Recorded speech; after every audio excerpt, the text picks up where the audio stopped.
Welcome, nutritionradio.org listeners. This is Lonnie Lowry, University Nutrition Professor of over 20 years and podcast host of long-running shows like Iron Radio. Come on in. Fitness Fridays. Hey, everybody. Happy Friday. Today we're going to talk about a unique, maybe aging aspect of fitness, and that's joint health. All I want to really do is take you into my supplement cabinet and show you my approach for this. Is my approach for everybody? No, it's not. I really hate when I see some of that stuff on YouTube videos and whatnot. Like, I do it like this, and you should too. Everybody's different, but the things that are in my supplement cabinet do have scientific support behind them. Some a little bit more controversial than others. But after years and years of heavy lifting and not being a very big-framed person, my joints are really a mess. Both the cartilage, the tendons, you name it. So what do I do? And again, this is just so you can take a look and start to think, well, Dr. Lowry thinks these have some scientific support. Maybe I'll go look into this myself and see if they apply to me and then bounce it off my doctor. So here are two of the broad categories as far as my joint support supplementation. One, anti-inflammatory types of things. Now, I'm thinking nutrients mostly, but even some meds here.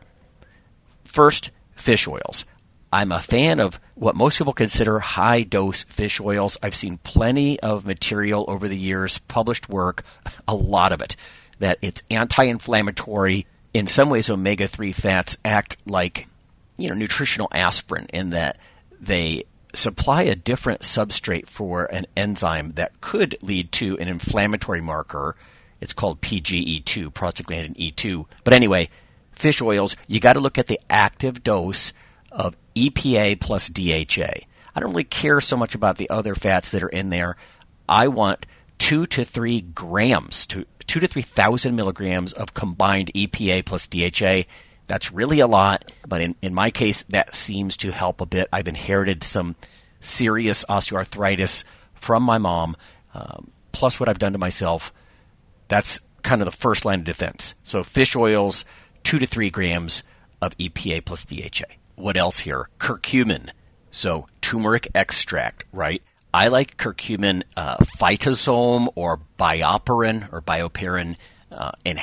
bio-enhanced forms of curcumin.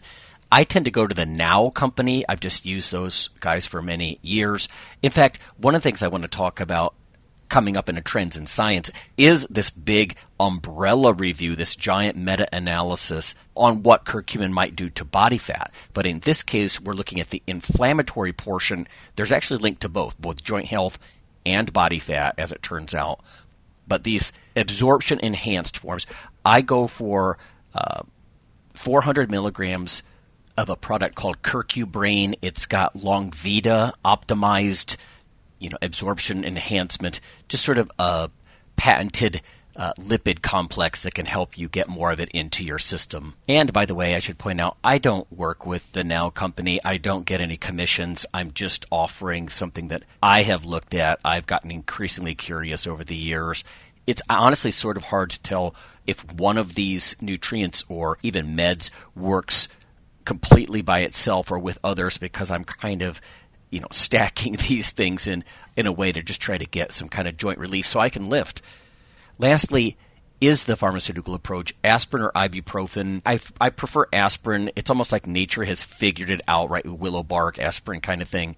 Seems less toxic in many ways than ibuprofen.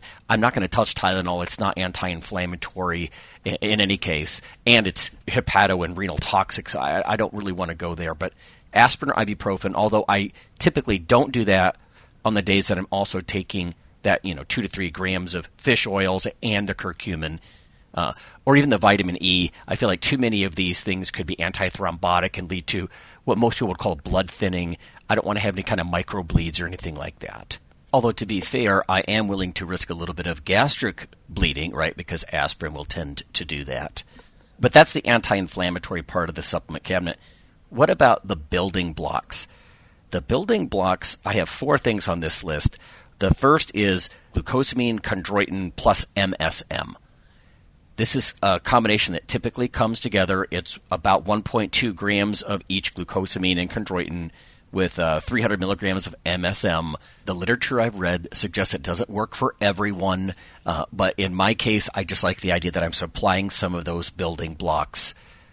So my torn cartilage in my left knee and my worn cartilage elsewhere, and all that gets some support as I continue to sometimes force myself to move around, not to the point of pain, extreme pain or anything like that, but I just think keeping moving is so important.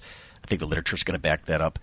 Another one is hyaluronic acid, 100 milligrams of that, again with the building block idea. It's a really interesting molecule. In fact, there's an entry in a book that I'm working on coming up, and it talks about some of the positive literature behind this. I haven't seen a lot of downsides to this. There may be. I mean, you don't always want to provide this scaffold for tissue growth, but at this point I'm just speculating on, random pathologies. So the literature looks quite good. I look at it in much the same way I look at the glucosamine chondroitin. What else? Collagen and vitamin C. Let's start with the vitamin C. People overtake vitamin C. I'm not just doing it for the antioxidant effects. I'm doing it for that sort of cross-linking, hydroxyproline, hydroxylysine cross-bridge linking in the collagen in my body. Collagen's the most predominant, right, protein in your body. You need that to sort of, when you're trying to heal, you need that to kind of work for you and be strong. I take 250 milligrams from a company called Major. I get it off of Amazon, 100 tablets. It's dirt cheap. I just think it's one of those things that I've seen some literature, and just from what I know from school, it tends to work with collagen.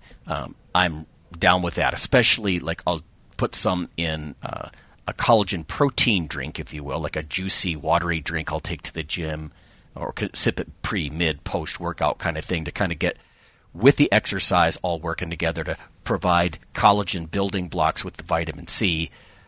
Let's talk about that. Collagen peptides. In the past, I've gotten pills of specific collagen, like type 2 collagen. My goodness, there's over 20 types of different collagen. No wonder people get confused about this stuff. I just went out and got recently some Vital Proteins, collagen peptides. I usually take like 10 to 15 grams. I can't make it too strong because then I'll get some kind of osmotic effect in my gut, almost as if you make a protein shake or creatine or a weight gainer too strong. You get that kind of dumping action. I don't want any of that going on. But that's my short list. My family's always yelling at me, oh, you can't lift heavy like you used to. And, listen, I certainly don't. Not like I used to. But I still have, the aftermath of over 30 years of very intense bodybuilding, competitive bodybuilding training that I'm dealing with. I know that there are some professional groups that say that heavy weight training doesn't automatically lead to joint breakdown, but it did to me in combination with my genes. If any of you have any opinions or advice for me as far as nutrients or non-nutritive ways to deal with joint stiffness and pain, I'm all ears. You can leave me a message. Lawnman07 is how you find us on YouTube, on our little backup there. I also appreciate, this a little tangential, but I also appreciate reviews on Apple. I see we're up to 7 now, building a little at a time. I love it. Thanks you guys so much for doing that. But it's weekend. Go have fun.